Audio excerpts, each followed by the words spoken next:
Her scream was silent, but the desert heard it. The sun beat down on the empty plain, burning the sand until it shimmered like glass. A young woman stumbled through the heat, her bare feet bleeding, her breath ragged. The only thing covering her trembling body was a single palm frond she had torn miles back by an old windmill. Dust clung to her tears, the scent of blood mixed with sweat and fear. Every step looked like it might be her last. By the time she reached the edge of Cole Barrett's ranch, the world had already gone white. Her name was Nora Pike.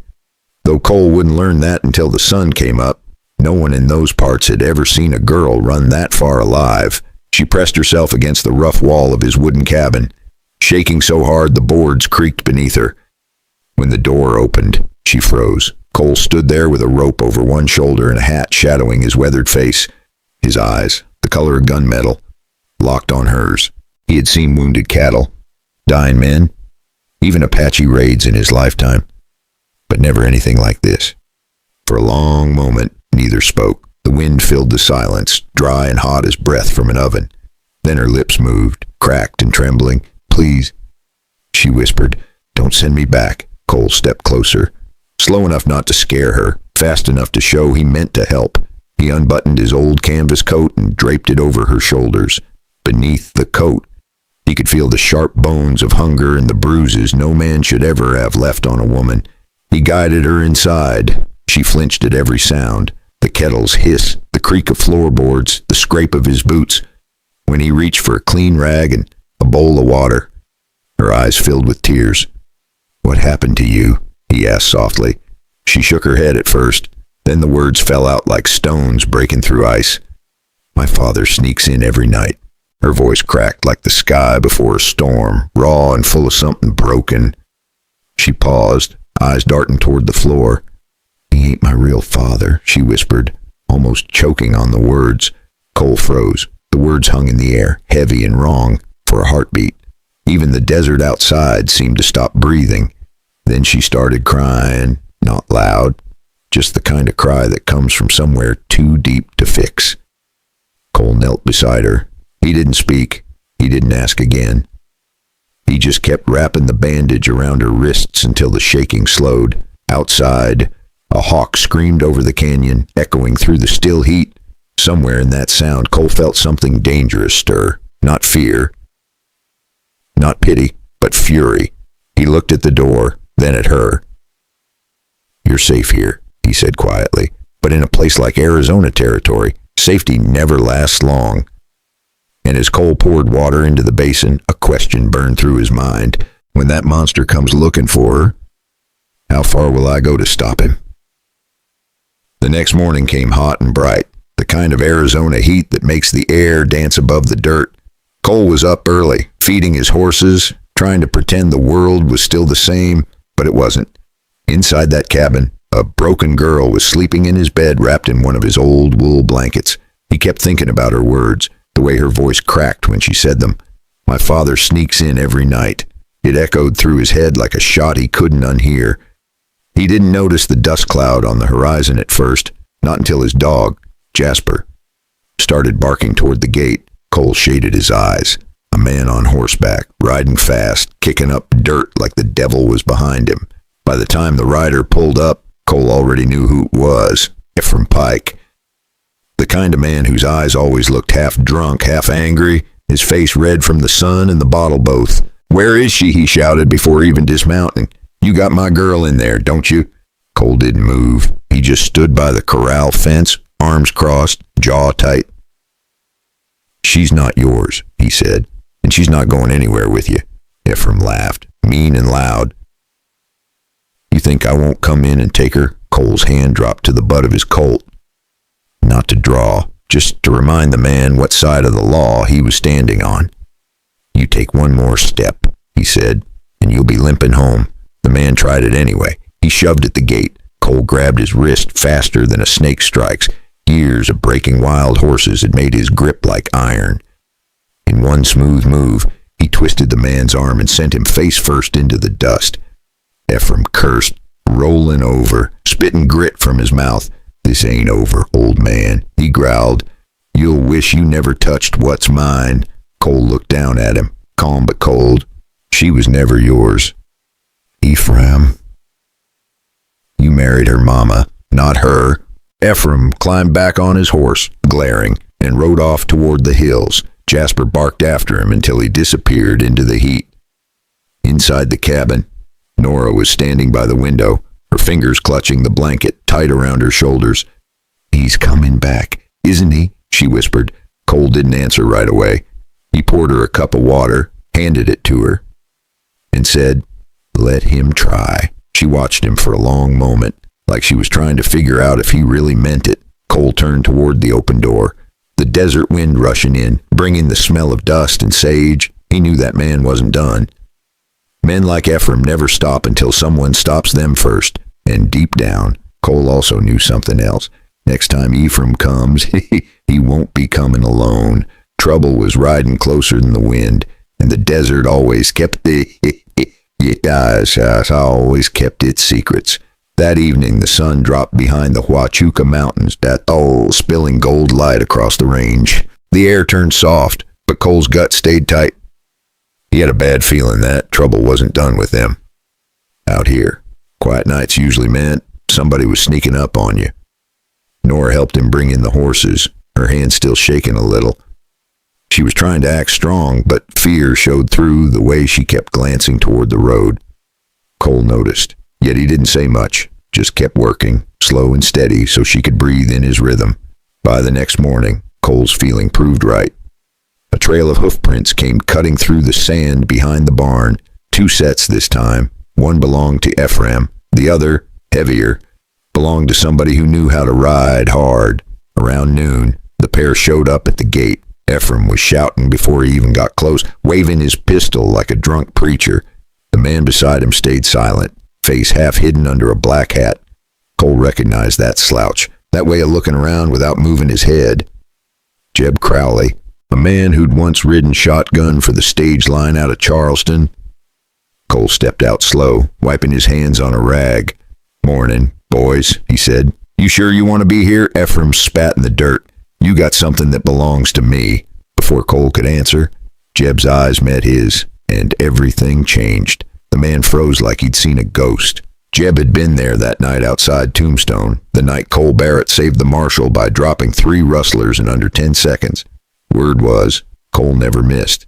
Jeb had carried that story in his gut for years, like a bullet he couldn't dig out. Jeb never forgot the sound of that Winchester, or the look in Cole's eyes afterward. Now, standing here, he backed his horse up, slow. "No, Ephraim," he said, voice low. "Not this man. Not today," Ephraim snarled. "What's wrong with you?" Jeb shook his head, eyes still locked on Cole. "I like breathing. That's what." Then he turned his horse and rode off without another word. Ephraim was left alone, red-faced and furious, screaming curses that rolled across the open land. Cole didn't move. He just pointed toward the hills. "You best start riding before the sheriff hears how close you came to getting yourself killed." Ephraim cursed one last time and galloped off, kicking dust in his own face. When the noise was gone, Nora stepped out from behind the barn. "That man," she whispered. "He looked scared of you." Cole shrugged. Some folks remember what they should. Then he turned toward the house, already thinking about the next step. Trouble like Ephraim doesn't quit. It festers. That night, Cole sat on the porch with his coffee cooling in his hands. He knew what he had to do next. Tomorrow, he'd ride to Tombstone and speak with his old friend, the sheriff. It was time to end this the right way, before you go anywhere. Take a breath, pour yourself a cup of tea, sit back, and let this story settle in your chest. Then tell me, what time is it where you are, and where are you listening from? And hey, if you've been riding along this far, tap that subscribe button so you don't miss what happens when Cole rides into Tombstone tomorrow. The next morning, the air over the desert was sharp and dry. Cole saddled his old bay horse, tied a clean shirt to the back, and told Nora he'd be gone before the heat rose. She followed him to the gate, her face pale but stronger than he'd seen it before. "You sure you need to go?" she asked. He nodded. "It's time the law heard your story." The ride to Tombstone took most of the day. The sun baked the road, and heat waves rolled off the sand like water. Cole knew every turn of that trail, every dry creek bed, every spot where outlaws used to hide. The town appeared ahead near sunset, a cluster of wooden roofs and the sound of hammering from a new saloon going up. Inside the sheriff's office, the air smelled like gun oil and coffee that had been reheated too many times. Sheriff Tom Grady looked up from his desk and broke into a grin. "Well, if it isn't Cole Barrett, thought you'd gone quiet out on that ranch." Cole gave a tired smile. Didn't come for small talk. "Tom, I came with a girl's story you need to hear." He told him everything. About Nora showing up half-dressed and half-dead, about the bruises, the crying, the man who called himself her father. The sheriff listened without interrupting, his jaw tightening a little more with each detail. When Cole finished, Tom stood up. "You did right bringing her here. I'll send for Doc Harris to write a statement, then we'll get a warrant." By nightfall, the doctor confirmed everything. The sheriff rode with 2 deputies toward Benson to arrest Ephraim Pike. Cole stayed in town, pacing outside the office, watching the stars come out over the rooftops. It was almost midnight when the riders returned. Tom climbed off his horse, his face grim. "He wasn't home," he said. "Neighbor says he left before sundown, said he had business near your land." Cole's stomach turned cold. He knew what that meant. He grabbed his hat and rifle before the sheriff could even finish. "Cole," Tom warned, "don't go off half-cocked. We'll send men in the morning." Cole looked back once. Morning might be too late. He rode hard through the night. The moon was full, bright enough to see the dust trail behind him. Every mile closer to the ranch felt heavier. He pictured Nora alone in that small cabin, maybe asleep, maybe listening to every sound outside the window. When the first lights of dawn touched the hills, Cole saw smoke rising from the direction of his barn. His heart stopped. He kicked the horse faster, rifle ready. The gate hung open. The air smelled of burnt wood and gunpowder. Then, somewhere near the corral, he heard a scream, and it wasn't the kind a man forgets. Cole jumped off his horse before it even stopped. Smoke drifted low across the yard. The barn door was split open. Inside, a figure moved fast through the haze. It was Ephraim, wild-eyed and desperate. Holding a pistol that shook in his hand, Nora was backed into a corner, clutching a lantern like it was her last hope. Cole stepped in slow, rifle leveled but steady. "Put it down," he said. Ephraim laughed, a dry sound that cracked like the fire behind him. "You think you can take what's mine and walk away?"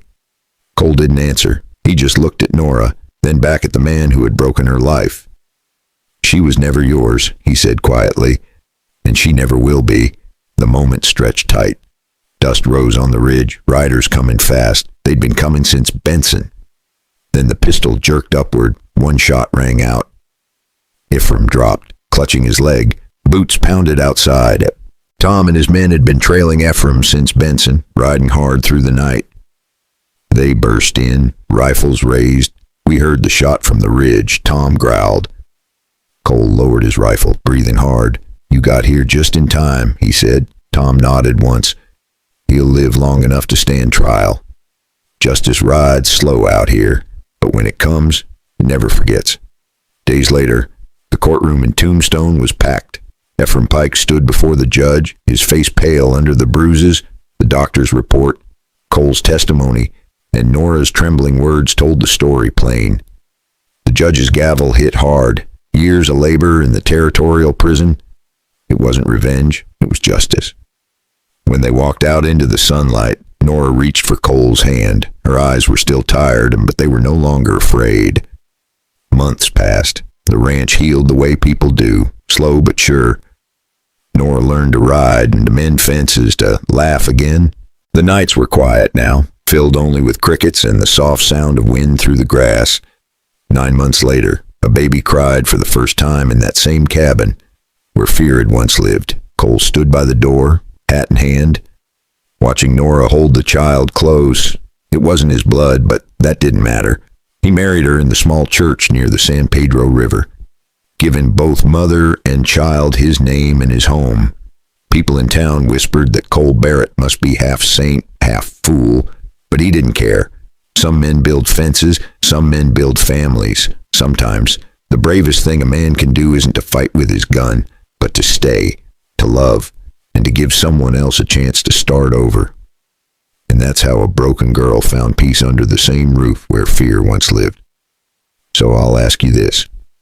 What would you have done if she showed up at your door, scared and broken? Would you have walked away or stood your ground? If this story stirred something in you, hit that like button so I know you're still out there. And if you believe every soul deserves a second chance, go ahead and subscribe. Pour yourself another cup of tea, lean back and tell me in the comments what time is it where you are and where are you listening from. Because somewhere out there, another story is waiting to be told.